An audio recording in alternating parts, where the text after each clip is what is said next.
আমাদের দুর্ভাগ্য যে আমাদের জামাতের মতো একটা দলকে দেখতে হচ্ছে এই সমস্ত কাজে। আর এটা আনন্দেরই কথা যে তারা অন্তত আবার এইটুকু বুঝতে পেরেছে যে তাদেরকে যদি এই দেশে থাকতে হয় তাহলে এই আমাদের শহীদদের, এই আমাদের একাত্তরকে সম্মান জানিয়ে তাদের ভেতরে ধারণ করতে। জামাতে ইসলাম তো তৌবার ভাষাও বোঝে না যে কি ভাষায় তৌবা করতে হয়। জামাত আস্তে আস্তে তৌবা করতেছে, এটাকে আমরা পজিটিভলি দেখতে চাই। ভালো হওয়ার ইচ্ছা জ্ঞাপন করতেছে, এই যে ভালো হতে চায় এটাই একটা ভালো দিক, কিন্তু মনের মধ্যে শয়তানি রেখে কিন্তু ভালো হওয়া যায় না। জামাতের যদি আমি বলি, এটা কিন্তু সেই এই ভাষা আন্দোলনের সঙ্গে তো তাদের কোনো রকম ছিল না। তারা তো ওই সময়ও অনেক অংশগ্রহণ করেছিল। 47 এই বাংলার যারা মানে পূর্ব পাকিস্তানের অনেকে যারা এটা কিন্তু করেছিল বিরোধিতা, হ্যাঁ, এটার পক্ষে বাংলা ভাষার পক্ষে অবস্থান নিয়েছিল। কিন্তু আসলে কেন ধর্মীয় কারণে, এটা আসলে আমার কাছে মনে হয় যে এটা ধর্মীয় মূল্যবোধ কী বিচারে এটাকে মানুষের, যেখানে মানুষ আসছে, জনগণ আসছে, সেটার থেকে বিরোধিতা করলে তো টিকতে পারবে না। যে টিকতে পারেনি তো, না, এটা তো হয় না। না, যদি তাদেরকে মানুষের কাছে যেতে হয়, আরও বেশি বাঙালির যে চেতনা, বাঙালির যে মূল্যবোধ, তার সঙ্গে মিশতে হবে।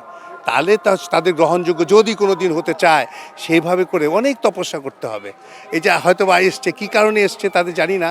যদি এই আশাটা সত্যি অন্তর থেকে হয়, সত্যি সত্যি যদি ভালো মানে এর থেকে হয়, আমি তাহলে শ্রদ্ধা করব যে না, ঠিক আছে, শুরু করে হোক, তো শুরু হোক। এবং এটা যেন তারা চিন্তা চেতনায় ধারণ করে, শুধু এটা যেন লোক দেখানোর জন্য যেন না হয়। যতদিন পর্যন্ত বাংলাদেশ আছে ততদিন পর্যন্ত বান্নকে আপনাকে ধারণ করতে হবে। অতএব এখান থেকে লুকোচুরি করার কোনো সুযোগ নেই।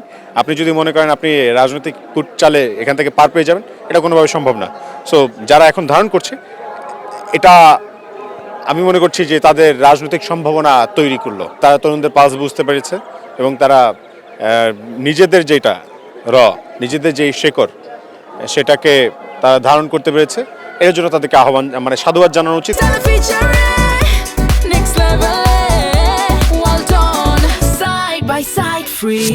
তারা কিন্তু 1971 সালের মুক্তিযুদ্ধের যে তাদের যে বিতর্কিত ভূমিকা, সেই বিষয়ে কিন্তু তারা কিন্তু এখন স্পষ্ট করেনি তাদের ক্লিয়ার। তারা কিন্তু জাতির কাছে এখনো কিন্তু ক্ষমা চায়। শেষ পর্যন্ত তাদের সেই চৈতন্য উদয় হয়েছে, অন্তত মাতৃভাষায় তারা এসছে। তবে এ কথাটা আজকে আপনাদের মাধ্যমে বলতে চাই, আমরা দেখতে চাই পরবর্তীতে 26শে মার্চ স্বাধীনতা দিবস, আমরা সেটার প্রতি অপেক্ষা করবো যে সেখানেও তারা আসে কিনা। জামাতের যদি বোধোদয় হয়ে থাকে তাহলে সেটাকে সালাম জানাই, অবশ্যই স্বাগত জানাই। খবরের কাগজ, নিখাদ, নির্ভীক, নিরপেক্ষ।